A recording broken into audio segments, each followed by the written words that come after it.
While giving a speech, former President George W. Bush made one of the most profound Freudian slips maybe ever.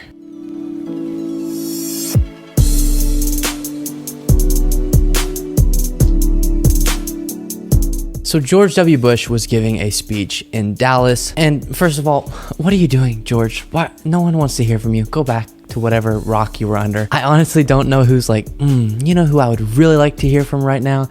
George W. Bush. But as we are all doing, in his speech, he attempted to condemn Russia's invasion of Ukraine and Putin directly. But he slipped up with his words, leading to a moment was actually, in the words that he was saying, a very true statement. It just wasn't a true statement that he probably wanted to say. Before I go on any further, let's take a look. In contrast, Russian elections are rigged. Political opponents are imprisoned or otherwise eliminated from participating in the electoral process. The result is an absence of checks and balances in Russia and the decision of one man to launch a wholly unjustified and brutal invasion of of Ukraine. Right. Anyway, 75.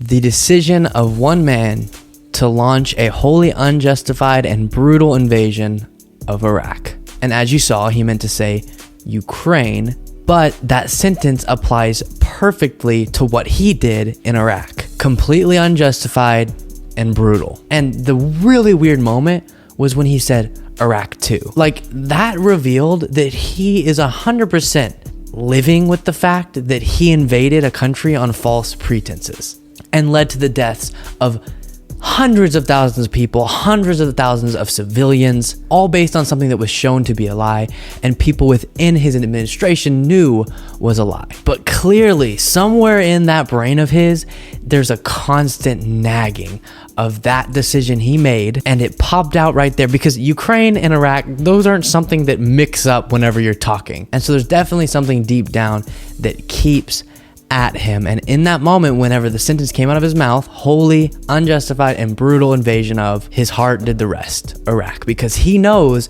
that invasion was those things. And like I said, he even said Iraq too. I mean, right there, he's admitting his invasion of Iraq was unjustified and brutal. That's pretty wild. The gaffe shocked me much less than the second thing he said whenever he went Iraq too. Now, of course, I'm gonna be honest, I know the audience was probably uncomfortable and they just laughed because he said, oh, I'm 75, but that's not something to laugh about. Hundreds of thousands of people died because of that invasion. And right there, he's laughing it off. Oh yeah, Iraq was a brutal invasion too.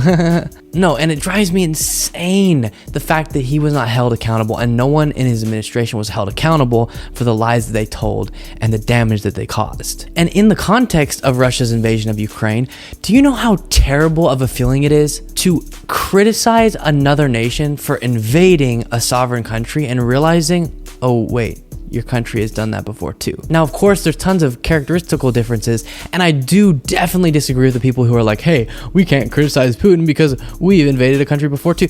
No, you can absolutely do good things in the present even if you've done bad things in the past. So the fact that we have this stand on our record doesn't mean we can't step in, try to support Ukraine, speak out against the horrible actions that Putin is taking. But it is a terrible moment when a sentence about a terrible invasion can be used both on Putin in this situation and perfectly apply to George W. Bush in his own words. I mean, he admitted, oh, that sentence kind of applied, even though it was a mistake.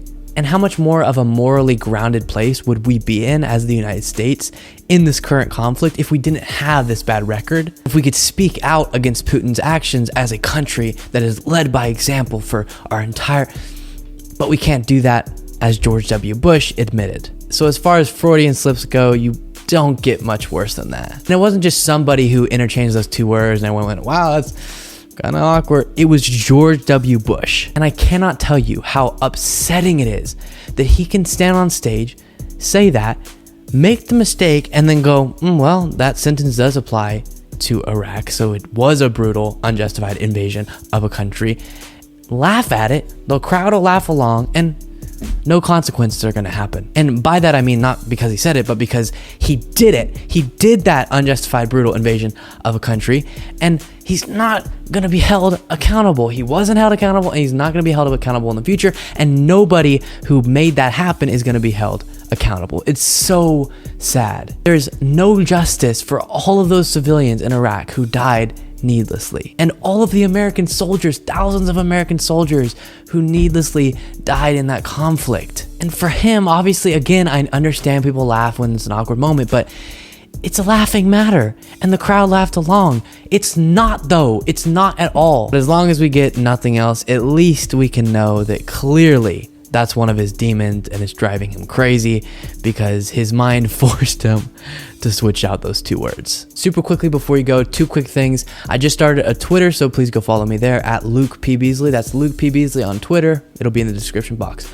below. And then if you want to support the show, you can go to patreon.com/Luke Beasley. Become a patron for as little as $5 a month.